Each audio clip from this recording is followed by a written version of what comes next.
and players mob him. But Michael Jordan is not only the best basketball player, but he's the most exciting basketball player to ever play. Tatum fires away, pumps it in, 51 for Jason Tatum. The Big Three NBA podcast is powered by Prize Picks and the Game Time app. Hello, everyone. Welcome to the Big Three NBA podcast. Your usual co-hosts are here, A. Blakely, Gary Washburn. I'm Kwani Lunis. And it is officially preseason, guys. Love it. Not the Birdman hand rub. Love it. Gary's favorite time of year. Gary loves preseason basketball. That's his favorite time of year. Outside of Christmas, preseason right there. Right time of year. We'll speak for you. All right. Before we get started, though, just a reminder, you are listening to the Big Three NBA podcast, which is a part of the CLNS Media Network family, which means what we do wouldn't be possible with a lot of great partners. And one of them we want to shout out right now is Prize Picks. They're America's #1 daily fantasy sports app. You can download the app today and get $50 in lineups after your first $5 lineup. You'll hear about them a little bit later in the show. But let's get right into the preseason. As we mentioned, the Celtics, they improved to 2-1 following their win over Cleveland. Anthony Simons with 21 points off the bench. Josh Minott with 16 points, 6 rebounds. Derek White leading 16 points, 7 rebounds, and 5 assists and 3 blocks as well. But overall, what was your assessment? Again, we always say this every year. We take preseason with a grain of salt. But what are some of the things that you guys saw from their play the last few games? Well, preseason is a little bit different this go around, only because in the past, the Celtics have pretty much had their rotation already cemented before preseason starts. And so there really wasn't a whole lot of mystery or just, things to really be on the lookout for that you didn't anticipate and didn't know were going to happen. This year is very different. You've got a lot of open possibilities and opportunities for guys to play their way in and to that extent out of the rotation. And so there's a little bit more, I think, for players to gain in the preseason. And for us who are watching these preseason games, there's certainly more reason to pay attention to what's happening now than before. Before I get into, my thoughts on preseason, I want to give my boy Gary Washburn a shout out. Gary was one of the first people that jumped on the Josh Minott train. He invested heavily in him early on when a lot of us were looking at him like, that brother only played like 2 minutes in Minnesota, right? Why Gary acting like he can play a little bit? He actually can play a little bit, and we'll talk more about him later. But overall, I like what I'm seeing with the Celtics. I mean, to me, they're a team that is going to have to manufacture wins. It's not going to be pretty. They're going to have games where they're going to get, they're going to either turn the ball over a lot or get the butts kicked on the board or just jack threes and make a few and miss a ton. But they got to find a way to win games. And I think the way that they're built, the way that they're playing, I think they're understanding that. And to Joe Mazzulla's credit, he's holding them definitely accountable for when they make mistakes and they're not doing what they're supposed to do in a way that I think over time will benefit them. But, I would much rather he keep that focus and that accountability to the players and not necessarily get frustrated with the media when we ask questions that are like legitimate questions. Like, if you play a team like Cleveland and you play in a preseason and the two of you combine for, 105 3-pointers, you might want to ask about 3-pointers. Particularly for a team that has talked about playing with more pace, which typically results in fewer threes or certainly not the kind of volume threes that we've seen in the past from this team. So I like what I've seen so far from the Celtics, and I do think that they're going to be competitive. Whether that translates to wins and, them getting to the playoffs, again, that remains to be seen. But I do like a lot of what I'm seeing from this team so far. Yeah, I think it's kind of a work in progress at this point. The whole thing is just, at this point, Joe Mazzulla trying to get his rotations together, figure out who can do what and where, who plays well together, who doesn't play well together, who's up for the demands of his system in terms of playing on both sides of the ball, shooting threes, trying to rebound, causing turnovers, causing havoc. So it's going to be it's a work in progress, in my opinion. And I just think, there's been some encouraging signs as a team that still seems to be, you can play maybe 10 or 11 deep, and a team that can be, a team that can cause some havoc, can pull off some upsets, can beat some teams that are they're not supposed to beat, but it's going to be a process. So if I'm Joe Mazzulla, I'm feeling decently right now, but remember, they haven't played any teams that have played any starters yet. Memphis, the best player on the floor for the Grizzlies is probably Jalen Wells. In Toronto, I would probably say it was I don't know. Dick, maybe? Huh?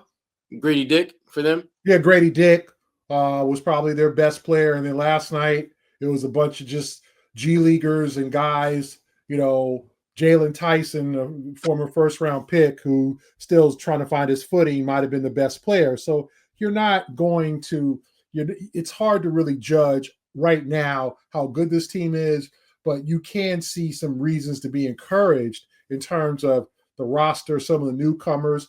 Guys are fitting into their roles. There seems to be a very healthy chemistry on this team. Guys are buying into what Joe is selling, and that's very important. And, but they're going to have their weaknesses. There is a team that are probably going to struggle with size and rebounding, and they turn the ball over a lot. That's been the unfortunate part about this preseason for the Celtics. So we'll see how far this team can go. But right now, there is reason to be encouraged. Yeah, Gary, just to kind of follow up, they remind me of a team that when you look at this Celtics, since you and I have been here, Gary, we've been here for 15 years, something like that. I think back to you got Brad Stevens' team to me at one end of the spectrum, and then you got that championship team at the other. And this group seems to be somewhere in the middle, where they're definitely better than those Brad Stevens coach teams. I don't think there's any question about that. But they're nowhere close to being the title contending team that we've seen in past years and the one that won it all just a couple years ago. To me, the challenge for Joe is how do you keep nudging the needle closer towards that championship side of the ledger? How do you get this team to find ways to win on nights when maybe they shouldn't win? That, to me, is going to be the greatest challenge he's going to have, because more nights than not, it's going to be a coin toss whether they can beat a team. What can he do to tilt the scales in their favor? And to me, that's a lot of that's going to come down to Joe and just figuring which buttons to push at the right time, get the right guys out there. And for me, I think this is without question the most challenging season for him. But to me, it's also the season I think Joe Mazzulla is going to have the most growth, because if he's able to figure out a way to get the most out of these guys and get them to being a playoff team, which I think is, to me, that's pretty close to the ceiling for how far this team can go this year. That's going to be a huge benefit for him long term as he continues to grow into, who he's going to be as a coach. Because I think sometimes people forget Joe's 37, 38 years old. He's still a young man by coaching standard. In fact, I believe he's still the youngest coach in the league. So there's tremendous room for him to get better and grow this year. And I do think that part of that growth is going to be figuring out a way to get the most out of this team. And even if, let's say, they struggle and he doesn't quite figure it out, what are the lessons that he will take away from this experience that can benefit him going forward? To me, this is a season of growth one way or the other for Joe Mazzulla, regardless of whether they win a lot or not. And a part of that growth is we have seen from the time that he was named head coach that he is a perfectionist in every state of the word when it comes to the way that his team performs. Even when we talked about last week, Jaylen Brown saying that he's on a track team now in the NBA, like Joe Mazzulla has clearly set a standard for not only himself, but for the players that are on his team. The Celtics won by 31 points, and yet he was really frustrated about the fact that they weren't getting rebounds and subbing out players that were giving up the ball, essentially. So how much of an emphasis has there been on this in training camp, and what do you think his solution is going to be moving forward? Clearly, because this is a priority for him on the team. What you got, Gary? I mean, I think it's a priority very much so, because he knows that this team is going to have to be like, the margin for error is very small. Like, you're missing Tatum, you're missing Porzingis, you're missing Holiday, and you're missing Horford. And you're missing Cornette. And Cornette. So 5 main guys, that frontline guys, 3 starters, 2 guys who are, coming off the bench, you're missing. So your talent is shrunk. So what you're going to have to do is make up with playing harder and being more precise and executing better. And that's what they're going to have to do. They can't get away with, okay, we can just give the ball to Jason and he can score and score 15 in the fourth and lead us. Maybe Jalen can do that on any particular night, or maybe Derek White or something like that, or maybe Simons. But they're going to have to play a certain one, a rugged style, more physical style, and two, play better defense and cause more turnovers than they commit. So that's what Joe was ornery about. Was essentially they allowed, I think, 21 offensive rebounds last night. Sunday night. That was not good to a team of G Leaguers, a team of guys who were going to be at the end of Cleveland's bench or playing with the Cleveland Charge of the G League. So if I'm Joe, I was a little upset. And, he's got to have a high scale. The other night, they looked great for 3 quarters and then lost a 27-point lead and lost to Toronto because they couldn't get the ball up the court. So and that was the G Leaguers. That was the two-way guys. But you got to expect guys in the NBA to be able to get the ball up the damn court. Now, if they had gone, 1 for 15 and just gotten to a cold streak, that's one thing. But the fact that they committed 10 turnovers in the fourth quarter and 8 in the last 4 minutes is embarrassing. So there's lots to work on from 1 to 15 or 1 to 18, right? In terms of the guys in their roster. And so Joe is still like, yeah, we won. That's great. Don't nobody remember the preseason record, but there's a lot of things they need to work on before opening night against Philadelphia. Yeah, you may not remember the preseason record, but you can remember the problems that began to manifest themselves in the preseason that have a tendency or potential, I should say, to leak into the regular season. And certainly rebounding is one of them. I mean, here's the thing that I think a lot of people probably don't want to think about, but it's the truth. They're starting their 4th-string center from last year. That's their and typically when a team loses like their top 3 players at a position, they typically go out and get someone to fill that void. Money. Yeah. Right. But because of just where they are, they weren't in position to necessarily do that. So right away, that the person who typically is kind of the centerpiece of what you do rebounding wise is probably not going to be the one to get it done. And then you say, okay, well, who's your next best rebounder? That would be Jason Tatum. And he ain't. So you're basically in a situation where rebounding is clearly going to be something that you're going to struggle with because literally you lost the guys that have been able to really kind of keep you guys relatively solid, and you did not replace them with anyone of significance. And the one guy that you had that was a pretty good rebounder, Jason Tatum, he may not play at all this year. So that is an area that they're going to struggle with. And I think Joe, what he's trying to figure out is how can we do what the really good coaches and good teams do, and that's mask our weaknesses. To me, if I'm Joe, I'm watching a lot of Indiana Pacers tape to see what the heck was, Rick Carlisle able to do. Well, all you had was Miles Turner. That's literally the only guy that he had, and he's not a good rebounder. He's a good stretch big, but they were able to find ways to be competitive, and that's typically what happens when you try to pick up the pace. You don't give that defense a chance to set up, and offensively, you want to make sure that you're not necessarily facing a set defense, which gives you a better chance to score. So they've got to figure out ways to just, frankly, pull some, they're trying to be a team that can do some things that mask what their weaknesses are. And it's an issue that Joe has not really had before because they didn't have to mask any weaknesses because they really didn't have any. It's like, you might have a matchup that isn't a great one, but for every matchup that you maybe draw even with, or you might be at a slight disadvantage, you usually had 2 or 3 on the floor that were in your favor. You don't have that now. So the challenge for Joe and the challenge for the Celtics team is how can you manufacture matchups to your benefit? How can you find ways to just generate success when you don't necessarily have the pieces in place to generate that success? I mean, there really is a lot of, now you see it, now you know, 3-card Monty action that you got to be pulling out for the Celtics to win. And again, some coaches have shown the ability to do that. And again, for Joe, this is going to be a great challenge for him because he doesn't have the weapons at his disposal to be a very good team. But that doesn't mean you can't be a good team. We've seen lots of teams that when you look at their roster from 1 through 10 are not that good. And yet, lo and behold, they win 45, 50 games and they're in the playoffs. So it's rebounding is one of the many challenges that Joe Mazzulla is going to have to figure out a way to overcome and compensate for. And I do think that he's got some different ideas and strategies certainly to address that. And I think we're slowly but surely seeing them kind of come out. And I thought one of them we saw in their last game against Cleveland was having Chris Boucher starting. He's not a center at all. But when you have him on the floor, when you've got when you've got Jalen and you've got Pritchard, you got Derek White, and you got Hauser, you now have 5 guys on the floor who can shoot. And that's one of the ways that you can try to combat the fact that you lack rebounding. But that getting your ass kicked by G Leaguers should not happen. Point blank.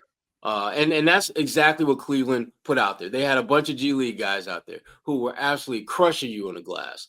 So he has reason to be upset, but at the same time, as a coach, you got to figure out how to do what you do better as well. Agreed. And to that point, though, when we talk about the rebounding, is there something you two have seen about the technique that's an issue, or is there something else that we should be keeping our eye on? I think the biggest problem is just physics. They're just not big. Yeah. They don't have the size, and they don't. And the thing about it, it's like the guys that do have size are undersized. When you look at a guy like Tillman, you look at he's strong, but he's undersized. And you look at a guy like Luka Garza, who has ideal size, but he does not move his feet well at all. He's a good rebounder when he gets in position. But when you watch him play defense and there's a big that's playing a little bit further away from the basket, that's going to be a problem for him, especially when teams like to go small and maybe go with a traditional power forward at that 5 spot. And if he's got to guard him, that's going to be an issue for him. So I'm not sure technique is as big a problem for them as the simple fact that they just don't have the kind of defensive versatility and athleticism in that front court that they're used to having.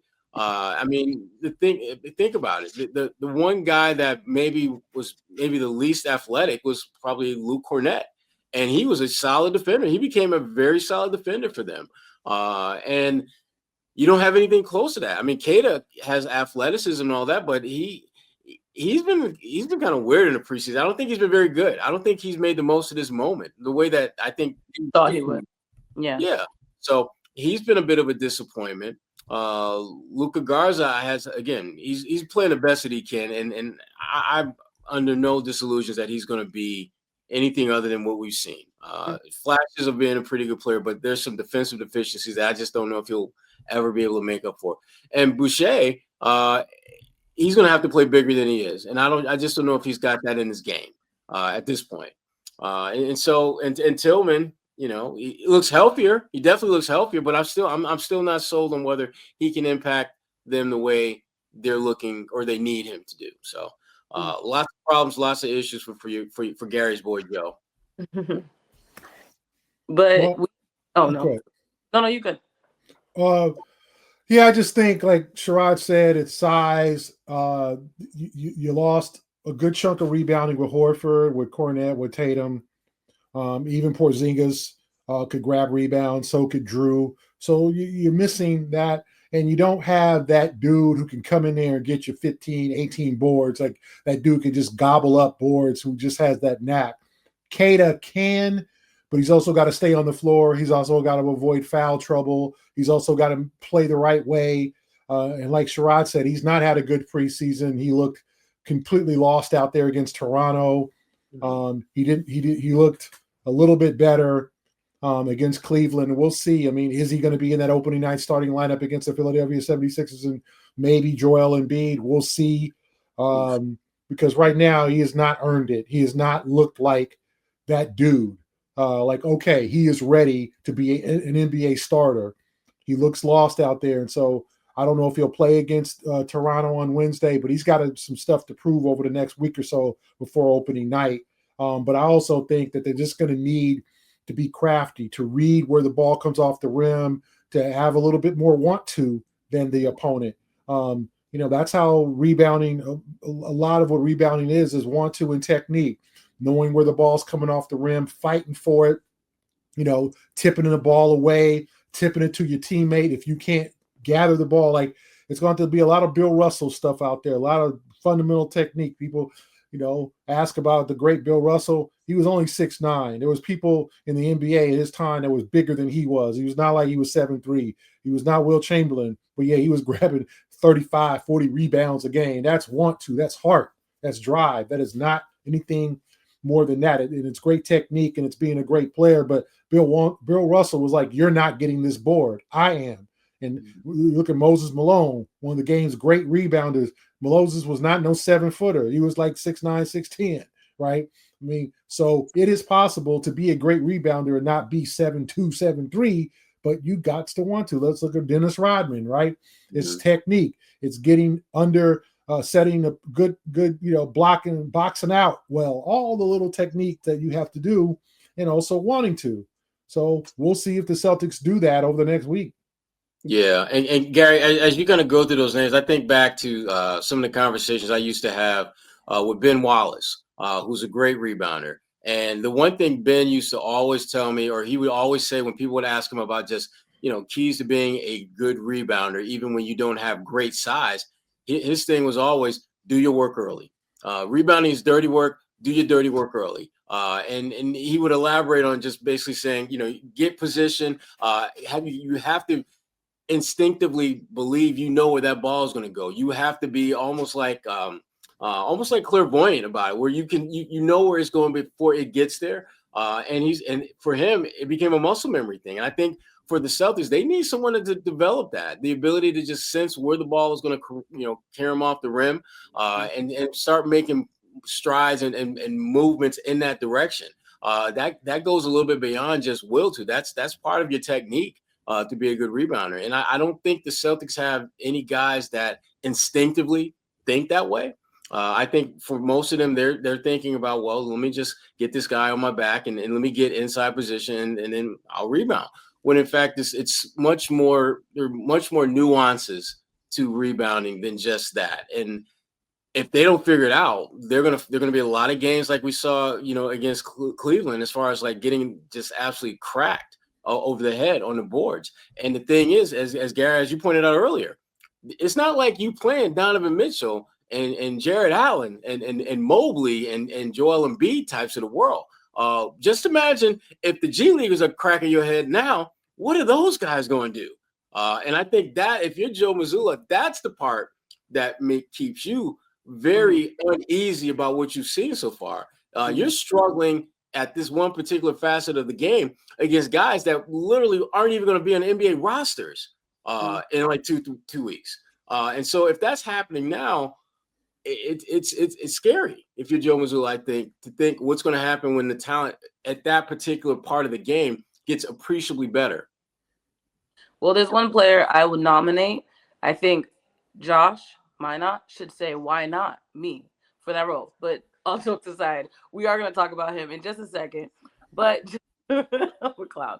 Just a reminder, this is the Big Three NBA podcast, part of the CLNS Media Network, which is where you'll find our podcast, past and present, as well as a lot of other great Celtics content. And Sherrod, you have word from one of our partners. Yes. This episode is brought to you by Prize Picks. You and I make decisions every day, but on Prize Picks, being right can get you paid. Don't miss any of the excitement this season on Prize Picks, where it's good to be right. Prize Picks is the best place to turn your sports knowledge into cash with millions of members. Prize Picks has made daily fantasy sports accessible to all. You just pick more or less on at least two players for a shot to win cash. Prize Picks is the best place to win cash while watching sports. Join millions of users and sign up today. It's the only app that offers stacks, meaning you can pick the same player up to 3 times in the same lineup. Want to pick more on Josh Allen's passing yards, rushing yards, and touchdowns? Now you can pick all of them in the same lineup only on Prize Picks. You can also follow other Prize Picks players directly on the app and copy their lineups in one click. Whether it's a friend, a celebrity partner, could be Sherrod, could be Gary, could be Kwani, or just someone whose picks you like, hit the follow button and check out every lineup they create in the new feed tab on PrizePicks.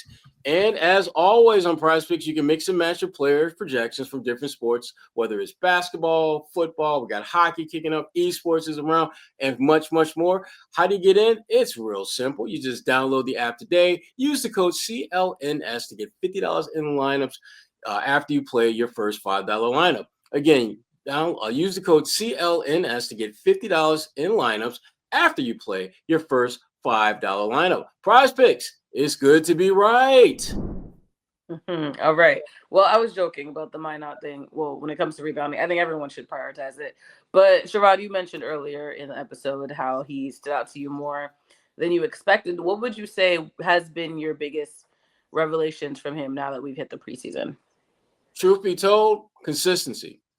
In the preseason, most of the guys will have like one good game like that, and then it's just like poof, gone. Casper the Friendly Ghost, nowhere to be seen, nowhere to be found. Minot, consistently, he's giving energy. Consistently, he's making shots. Consistently, he's doing the kind of things that you would hope that if the competition level increases, he'll be able to do those things. But with the one thing that I like about it is he's developing certain muscle memory, not only in terms of his play, but also in the mind of Joe Mazzulla. This is a guy that's doing the kind of things that if I'm Joe Mazzulla, I want someone off my bench to do. I want them to bring that energy. I want them to be able to knock down open shots. Those are the things that Minot is doing at a level that I think sets him apart from any of the other guys whose status going into this season is up in the air. To me, he's a great example of what happens when you finally get an opportunity to play in this league and showcase what you can do. He's a reminder of why so many guys in this league, it's not whether you're good or bad, it's whether you've got the right fit that determines how successful you are. Minnesota clearly was not a good fit for him and what he can do. And Boston, at least this version of the Boston Celtics, appears to be a better fit for his skills and his chances to be someone who can contribute.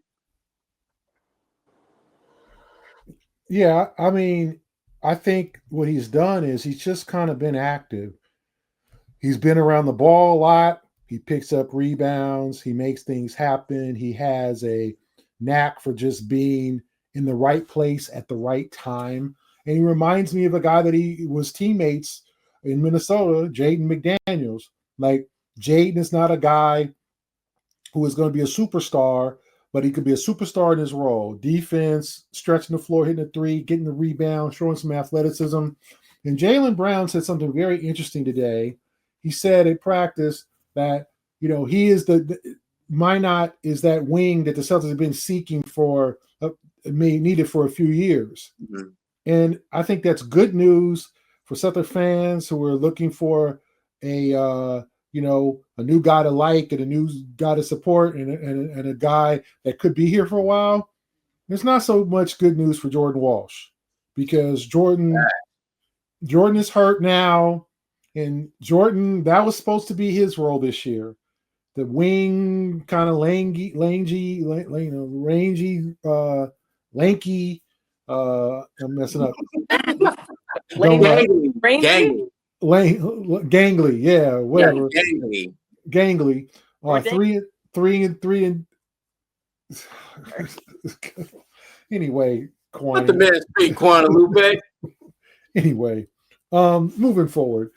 The rangy 3-and-D guy who gets rebounds, can get that, has a little fire to him, little toughness to him, who's not going to get pushed around, who's going to make plays and hit an occasional three. And I know he missed his first 5. He did not look good in Memphis shooting the 3. I was like, this brother got to work on that J, that form, but he's hit a couple since then.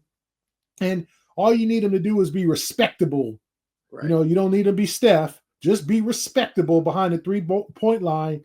And to me, he is filling that role that maybe I thought was designed for Jordan Walsh to step up this year and take. Because I don't know, and maybe the viewers and the readers and the listeners can let me know what y'all think. Can you play them both? Can you play both Jordan and Josh? They're pretty much the same role. They're about the same age. They're kind of the same guy in this terms of just kind of size, 6'8". Josh might be a little taller, but he definitely you can tell that he's played, with really good players, and whether it be Cat and all those guys in Minnesota in practice, that you can tell for years he's played against high-level competition, and now he's showing it. And he just, I think, is a little bit ahead of Jordan, just like his adaptation to the NBA, knowing the game. So I know Jordan's got the adductor injury. He didn't play the last 2 games. He needs to get his butt on the floor. If not, he's going to be at the end of the bench, or maybe even worse. I don't think he's a little bit ahead of Jordan. I think he's a lot of bit ahead of Jordan at this point. I don't even think it's close at this point. I just don't. He's doing literally everything that they were hoping Jordan would do. And the thing is, he's doing it better. Jordan, I think, has a great deal of athleticism, but the point that you made, Gary, about size, Josh has more size, and that size gives him a little bit more versatility. Josh, you could easily see him being a guy that on this team could probably guard 1 through 4 in certain instances, probably 2, 3, and 4 for sure. And on some point guard miss switches, I think he could do a decent job. And Jordan's not doing that. And when you throw in the fact that Jordan isn't making shots, and you throw in the fact that Jordan really is that much of a playmaker, it's not looking good for a guy whose contract becomes guaranteed only if he's on the opening night roster. It's not looking good. So, and your point, Gary, I mean, they thought Romeo Langford might have been that guy. They thought Nesmith might have been that guy. And, neither one, Nesmith was, but in Indiana, it took a minute. Exactly. Shout out to my guy, Jerry Stackhouse, who told me that Nesmith was going to be nice in the league. He came on the podcast and said Nesmith was going to be nice. He thought he was going to be an all-star. I was there. I was physically there. I know you were. That's why I said he came on the podcast, Kwani. I got you. That was pre-Gary Washburn era. Yeah. We missed you then. Yeah. But you're right, though. I mean, they've been desperately needing that guy, because with Tatum and Brown, they're great. But who's next? Who's that third guy that you can throw in there that can not be necessarily Tatum or Brown, but just can be someone that can keep the ship afloat while one of those guys is off the floor and give you something that's a little bit different than what they do. And Josh Minot looks to be that guy. Agreed. Oh, all God. Right. Oh, God. Kwani, stop it. You're so sick of me. I love it. Kwani, we need to get that T-shirt. Why not? My not? We need to get that going. Start selling them outside TD Garden, a little quick hustle. Exactly. There you go. Gary's gonna be the first one like, where my cut? Yeah, where my cut? Where my 45, 50%? Someone's gonna take a picture of me selling them on the corner and be like, Kwani, what are you doing? So I have to send them. All right. Well, I hope Joe Mazzulla does not listen to this podcast ever or watch it, because we are gonna finish talking about 3-point shooting for this team. They combined to take a 105 3-pointers. So what would you two say has been the role of the 3-point shot with this team? Is it higher, lower, or about the same as last season? I'm surprised that it's going to be about the same. I still think they're going to take a lot of threes, just like they've done in the past. And I went into training camp thinking that it would be lower. I thought it would be appreciably lower, just because I don't feel they have the variety of 3-point shooters. I mean, like, for example, they don't really have a stretch big that can shoot. Last year they had 2. Tatum and the guys that they've added. You've added Anthony Simons. He's more of a scorer than a shooter, I would say. And so he's a shooter. Really, he can score. Oh, well, he can score. He can score. Anthony can shoot the 3. He might be their best 3-point shooter as you we think speak. So? Yes. Okay. Oh, him and Sam. Yes. I believe so. He's got that quick release. Damn, that release is quick. But the bottom line, he ain't Tatum. No. And so when you look at this team, they don't have just the depth that they had in terms of 3-point shooting that they're used to. But it doesn't seem to be going to deter them at all. I mean, they're still going to be jacking those threes, regardless of who's out there. So it'll be interesting to see how that plays out, and whether they modify that as the season progresses, where they maybe look to attack and finish at the rim more so than they've done in the past. Because their team, I think, is built to do that. But again, Joe, Mazzulla ball is launch away all day. We'll see if he tweaks that going forward. All right. Finally, before we go, the final preseason game is on Friday, right? Friday. Wednesday. Okay. See, thank you. Wednesday. What should we expect? And I didn't sync the Celtics calendar into my phone yet, guys. All right. I will do that today.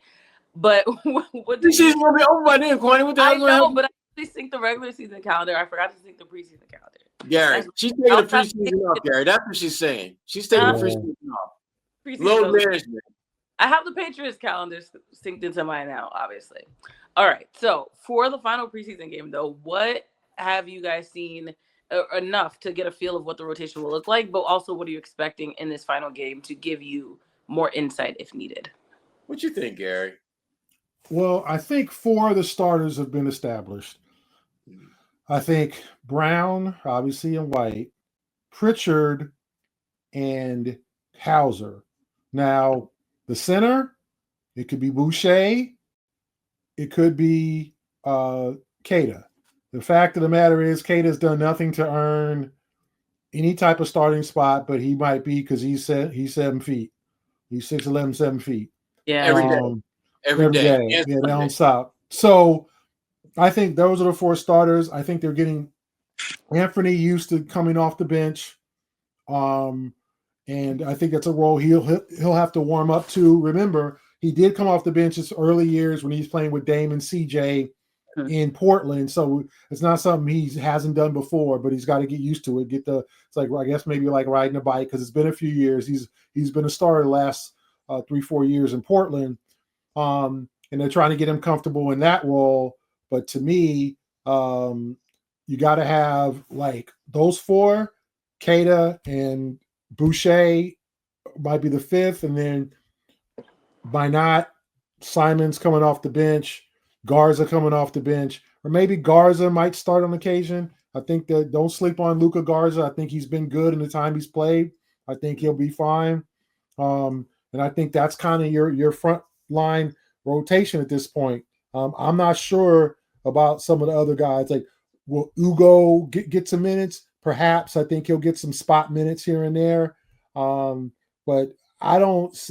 That's what I think will be the rotation. And Shireman's been really, really up and down this preseason. He's kind of Joe's whipping boy in terms of just Joe's on him and trying to get him better. Can he make that next step to not only play defense, knock down shots, be that guy who doesn't make a lot of errors on the floor? Tillman, we'll see. He looks like he can actually help this team this year as opposed to last year. He says he's healthy. So it could be one of those things where Joe does use 11 guys. Now, that's not really suggested for an NBA team to play 11 guys, but maybe he'll go deep into the bench on some nights. And some nights he'll go 9 deep. Some guys will go 11 deep. Some guys will play who didn't play the night before. It could be a situation like that. Why is it generally not advised for rosters to go that deep? Because I've always wondered that. I never really. NBA players are creatures of habit, so they like to know and have the steady, consistent minutes. It's hard to give someone consistent minutes when you're playing 11 players. That makes sense. Unless you play them, okay, you're going to play 8. Like, what kind of really impact can you have in 8 to 10 minutes? You got to give your starters in the 30s and your bench guys in the teens and the 20s. And that's how you split the minutes pretty much. You can't. It's hard to go to a guy and go, okay, you're going to play 8 minutes tonight. Go out there and kick ass. Like, you're going to play 4 minutes a half. Good luck. And if you don't, you're getting benched. So you can't really do that. But there's been teams that have done that, especially when you have a bunch of young guys that have no expectations. Ain't nobody going to walk into Joe's office and I should be playing more minutes. I'm making such and such. Like, what's your name again? Yeah, exactly. Like those guys, like Minot and Garza, they're lucky to be in a rotation. Minot's happy. He didn't play the last 3 years. Same with Garza. He's good. So he's like, shoot, you playing me 18 minutes a game? Thumbs up. Right. I'm all in. Mm-hmm. Yeah, he's used to playing 18 minutes a week, 2 weeks. That's what he's used to. So you won't get any complaints from him. I agree with you, Gary. I mean, that's starting 5. I think you've definitely got the 4 locks in there, I believe. And I do think that Queta and Boucher will kind of alternate just depending on who they're playing. Like, for example, against the Sixers, I would be very surprised if Cade is not the starting center just because Joel Embiid will be out there. So it makes sense. The rotation, I think right now you feel good about Simons and Minot. I think those are the two guys that you feel really good about. And whoever doesn't start between Boucher and Cade will be probably that eighth guy. But I do think that Joe is going to have to go 10 deep for a good chunk of the season, simply because I don't think his guys are going to show enough separation to where you feel comfortable playing these 9 guys. I don't think Joe is ever going to get to the point where he'll have an 8-player rotation. I just don't think that's going to happen, which, again, that lack of consistency that Gary was touching on earlier, it's going to reflect in a record. Typically teams that are hovering around 500, trying to be, just above that, they play a lot of guys. It's not a coincidence that when you look at the teams that typically lead the NBA in pace, are teams that are usually trying to mask something that they're not very good at. And those teams are usually finish the year in the 40, 45, maybe 47, 48 win range. But teams that typically 55, 60 games, they play at a rhythm where they have mismatches that they can take advantage of. And Joe doesn't have that luxury this year. So he's going to have to play faster and he's going to have to play more bodies because they're going to have to find ways to manufacture wins, because before they just simply had to have their guys play to the best of their ability, and they're going to win 55, 60 games. You can't do that now. You're going to have your guys play to the best of their ability and have the other team make some mistakes they don't normally make, and have some guys have off nights that they normally don't have, and then you might have a shot at winning some games. And again, that has to be the blueprint for them. Play hard, play smart, and minimize the mistakes that you cause. If the opponent forces you to make a turnover, that's one thing, but you can't turn the ball over without them forcing you. You can't just have the ball bounce off your damn knee out of bounds. You can't see a double team coming and stop your dribble, 3 dribbles into, after the ball is inbound, and next thing you know, you're trapped underneath your rim or in a corner. You have to be smarter. And that's the thing that Joe, I think, is going to be really stressing with these guys.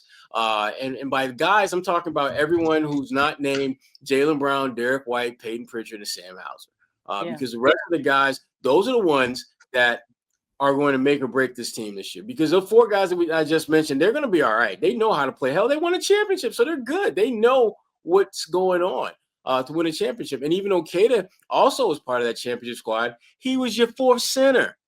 Last I checked, that's not a major factor in winning and losing games. So I think they're going to figure it out, but it's not going to be pretty. I mean, but the only cool thing about this team this year is that they're going to be fun as hell to watch because they're going to be running. They're going to be trying to get things in transition. They're going to do a lot of just the kind of stuff we haven't seen them do in the past because they were just simply able to out-execute teams and beat them. They can't do that now. They don't have the personnel to just out-execute you. They're going to have to outplay you. They're going to have to outwork you. They're going to have to outperform you in ways that don't necessarily lend themselves to them being the better player, but lends itself to them being the better team. That's the only way they can be successful. I agree. All right, well, we will see what happens on Wednesday. Of course, that's the final preseason game. But before we get out of here, for those of you that are listening to the show, we want to ask you one favor. If you haven't done so at this point, subscribe to the podcast, maybe even leave a review. And for those of you that are watching the show on CLNS, go ahead and hit that like button and make sure you're subscribing to the CLNS Media and Celtics All Access YouTube channel, where you'll find our show and a lot of other great Celtics content. And like I said before, on that page, that channel, you can actually turn on notifications so that you know the instant a new video drops. For Ashraf Blakely and Gary Washburn, I'm Kwani Lunis. This has been the Big 3 NBA Podcast.